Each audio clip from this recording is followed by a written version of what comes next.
নমস্কার, শুভ সন্ধ্যা। র্যাপিড টাইমসে আপনাদের সকলকে স্বাগত। সারাদিনের সমস্ত খবর নিয়ে আমি দিয়া। আগামী 26শে এপ্রিল লোকসভা নির্বাচনের দ্বিতীয় দফার ভোট। বালুরঘাটে তৃণমূল প্রার্থী বিপ্লব মিত্রের সমর্থনে জোড়া নির্বাচনী জনসভা করলেন মুখ্যমন্ত্রী মমতা ব্যানার্জি।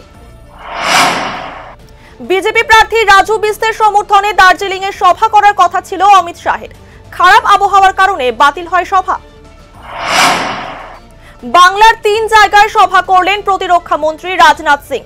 মমতা দিদি খাদি পরেন, তার আড়ালে লুট করেন। বঙ্গে প্রচারে এসে এমনটাই মন্তব্য করলেন রাজনাথ সিং। মালদা মুর্শিদাবাদের পাশাপাশি শিলিগুড়িতে বিজেপি প্রার্থী রাজু বিস্তের সমর্থনে সভা করলেন রাজনাথ সিং।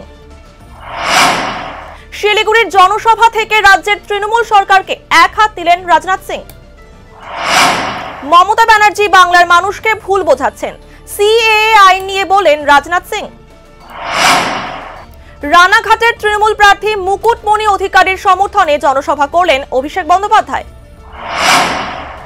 সর্বভারতীয় ইউপিএসসি পরীক্ষায় নজরকাড়া সাফল্য বাগডোগরার গৌতম ঠাকুরের। তাকে সংবর্ধনা জানালেন দার্জিলিং জেলা তৃণমূল কংগ্রেসের সভানেত্রী পাপিয়া ঘোষ। প্রথম দফার নির্বাচনে ডাবগ্রাম ফুলবাড়িতে তৃণমূল বিজেপির বচসা ঘিরে উত্তপ্ত হয়ে ওঠে এলাকা।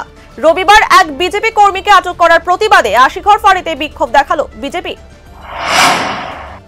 কালবৈশাখী ঝড়ে ব্যাপক ক্ষতিগ্রস্ত হয়েছিল আলিপুরদুয়ারের কুমারগ্রাম ব্লকের বিস্তর এলাকা। ঝড়ে ক্ষতিগ্রস্তদের ত্রাণ প্রদান করলেন বিধায়ক মনোজ কুমার ওরাও। ফালাকাটা ব্লকের তাসাটি এলাকায় প্রশাসনের পক্ষ থেকে বসানো হলো হাইমাস্ট পথবাতি। খুশি এলাকার বাসিন্দারা। তুফানগঞ্জের রায়ডাক নদীতে মায়ের কোল থেকে পড়ে গিয়েছিল 1.5 বছরের শিশু সন্তান। রবিবার সকালে উদ্ধার হলো সেই শিশুর মৃতদেহ। সারাদিনের সমস্ত খবরের আপডেট পেতে নজর রাখুন শিলিগুড়ি টাইমসে। শিলিগুড়ি টাইমসের খবর আপনারা পেয়ে যাবেন শিলিগুড়ি টাইমসের ইউটিউব, এক্স হ্যান্ডেল, থ্রেডস এবং ইনস্টাগ্রাম পেজেও। সঙ্গে থাকুন, দেখতে থাকুন শিলিগুড়ি টাইমস।